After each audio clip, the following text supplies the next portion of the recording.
Hi, my name is Austin Zoot, and welcome to this week's Zoot Perspective web congregation. Last week we talked about the beginning of Exodus, where we are introduced to the character of Moses. This week we start to see the 10 plagues develop. Now, at the very beginning of the Torah portion, we're hearing God and Moses talking about the plan, what the plan will be in getting the people out of Egypt.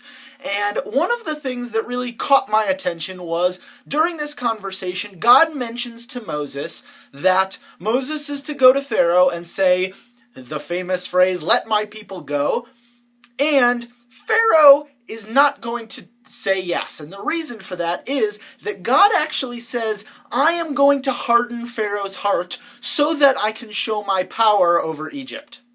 Now, this really took me by surprise, because we then know that the 10 plagues happen one at a time, and almost every time Pharaoh says to Moses, no, enough's enough, tell God to take the plagues away, and you and your people can get out. And every time Moses does that, God takes the plague away, and then Pharaoh changes his mind. But right before all of this happens, God admits that God is the one who's going to harden Pharaoh's heart. He's the one, or rather God is the one, if we're going to avoid gender pronouns, God is the one who's going to make Pharaoh change his mind over and over again. I wonder why that is, because if the end goal is for the people to leave Egypt, then we could have accomplished that after a plague or two. But it's after a full 10 plagues that Pharaoh is finally allowed to let the people go. Now, I think the reason for that is that God is trying to show not only that the people must go, but if the people were to leave after only 1 or 2 plagues, it wouldn't necessarily instill the level of faith in God that was the desired outcome. There is this full level of suffering and mighty power that God needs to reveal, that this is what you're in for if you don't do what God asks you. And this is what you're in for if you avoid God's will for too long.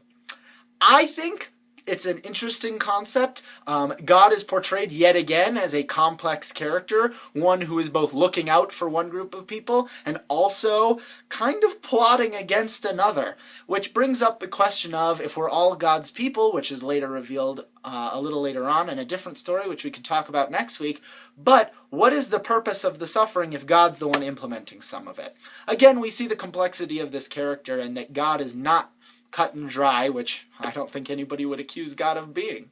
That's what I got from this Torah portion. It's a little small little chunk of the Torah portion, but it has a big meaning throughout the rest. So I'd love to hear what you have to say. I'd love to hear what your perspective is on this character of God in this portion. So please share your comments below and subscribe to the channel. I'd love to hear from you. Shabbat Shalom. Have a great week.